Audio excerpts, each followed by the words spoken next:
Let me give you an example of Toyota. Over 150 law firms applied to be on the plaintiff steering committee, and the judge chose 18.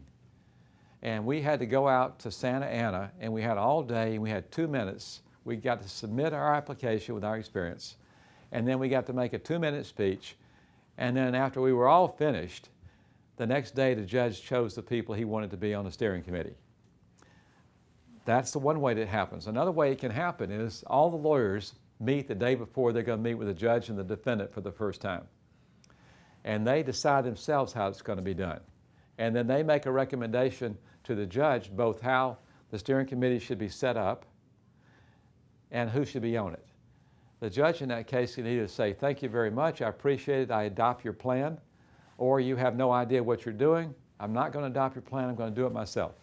In the Toyota case, Judge Selna, who's the judge who handled that case, he decided on who was going to be lead counsel, who was going to be liaison counsel, how these were going to be structured, and who was going to be on it.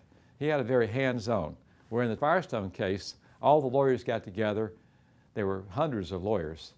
And we met the day before, and it was a democracy.